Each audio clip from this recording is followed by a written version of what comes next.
5월 31일 수요일, 오늘 10% 이상 급등한 종목과 그 이유에 대해서 알아보겠습니다. 오늘 장은 오후 3시 50분 키움증권 기준으로 코스피 지수는 0.32% 하락한 2577.12포인트로 마감했습니다. 외국인은 매수, 기관은 매도로 임한 가운데 개인은 매수로 대응했네요. 한편 코스닥 지수는 0.64포인트 상승한 856.94포인트로 마감했습니다. 외국인과 기관은 매수로 임한 가운데 개인은 매도로 대응했습니다. 그럼 본격적으로 오늘의 급등 종목들을 살펴볼게요. 오늘 10% 이상 급등한 종목은 총 17종목으로 코스피에서는 4종목, 코스닥에서는 13종목이 나왔습니다. 이 중 상한가 종목은 이수 스페셜티 케미컬, 이수화학, 코드네이처, 프로스테믹스, 제노포커스 5종목이고요. 오늘 하한가 종목은 골드NS 한 종목이 있었습니다. 총 17개의 급등 종목들을 한데 모아서 섹터별로 묶어보니 3개 테마로 나눠볼 수 있었어요. 그 외 나머지는 개별 이슈로 오른 종목들인데요. 오늘은 강한 테마가 정말 없었기 때문에 테마는 참고 정도만 해주시기 바랍니다. 먼저 1번 엔비디아 섹터입니다. 최근 엔비디아의 어닝 서프라이즈 실적 소식에 관련주들이 강세를 보이고 있는데요. 당연히 엔비디아 또한 주가가 급등하면서 미국 기업 중 7번째로 시총 1조 달러 클럽에 들었다는 소식이 전해졌습니다. 미국 증시 역사상 지금까지 시가총액 1조 달러를 돌파한 기업은 애플이 첫 번째였고 그 뒤를 마이크로소프트와 아마존, 구글의 알파벳과 메타 등이 잇고 있었는데요. 엔비디아의 1조 클럽 입성 소식에 반도체와 엔비디아 관련주 일부가 강세로 마감했습니다. 다만 오늘 반도체 대표 기업인 삼성전자와 SK하이닉스는 모두 하락 마감했다는 점 체크해주세요. 다음은 이번 스마트폰 섹터입니다. SK텔레콤이 삼성전자와 함께 양자 보안 5G 스마트폰인 갤럭시 퀀텀4를 출시한다는 소식이 전해졌습니다. 출시일은 6월 8일에 예정되어 있다고 하여 기대감이 더해졌는데요. 이 중에서도 RF세미는 어제 장마감 후 운영자금 확보를 위해 진평전자를 대상으로 배정했던 200억 원 규모의 제3자 배정 유상증자 결정에 대한 정정 공시를 띄웠는데요. 원래는 어제가 유상증자 납입일이었으나 해외은행 이체 지연으로 인하여 납입일이 6월 13일로 연기되었다는 내용이었습니다. 여기에 대해 RF세미 관계자는 중국은행을 통해 자금을 받는 과정에서 절차상의 물리적 시간이 소요된 탓이라며 200억 원에 대한 송금증은 이미 확인했고 자금 조달에 차질이 발생하거나 규모가 변동된 것은 아니다라고 언급했는데요. 이러한 RF세미의 해명에 투자자들의 불확실함이 해소되면서 매수세가 강하게 몰린 모습이었네요.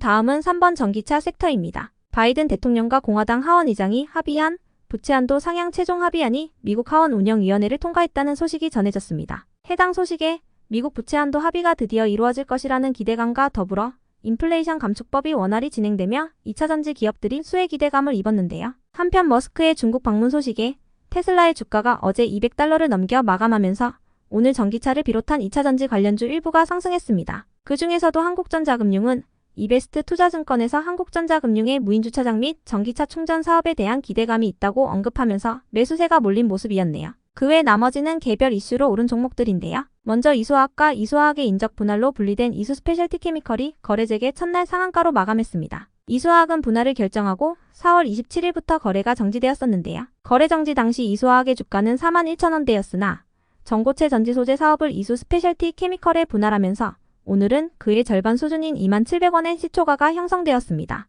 그러나 장이 열린 뒤 매수세가 몰리면서 두 종목 모두 상한가까지 급등하며 마감을 해주었네요. 한편 코드네이처의 오늘 급등 이유는 파악되지 않았습니다. 다음으로 프로스테믹스는 어제 재무구조와 현금 유동성 개선 목적으로 이그니스의 지분 7,500주 전부를 15억 원에 처분하기로 결정했다는 소식을 전한 바 있는데요. 해당 소식이 지속 호재로 작용되면서 어제 12% 상승에 이어 오늘은 상한가로 마감했네요. 한편 제노포커스의 오늘 급등 이유는 파악되지 않았고요. 다음으로 원폭물산은 삼성이 89형 마이크로 LED TV를 중국 시장에 처음 출시한다는 소식에 관련주로 상승했습니다. 원폭물산은 작년 3월 태양전지 개발업체인 미국 선다이오드에 투자하여 마이크로 디스플레이 기술을 개발 중이라고 전한 바 있습니다. 이어서 OCI는 지난 3월 22일 인적 분할을 통해 지주회사인 OCI 홀딩스와 신설법인 OCI로 분할된 바 있는데요. 분할 일정에 따라 OCI는 지난 4월 27일부터 거래가 정지된 뒤에 어제 재상장이 되었습니다. 오늘 특별한 호재가 있던 것은 아니었지만 변경 상장 둘째 날인 오늘 급등하며 마감을 해주었고요. 이어서 일진 디스플이 상승했는데요. 오늘 애플의 합성 사파이어를 공급하는 러시아의 모노크리스탈 공장이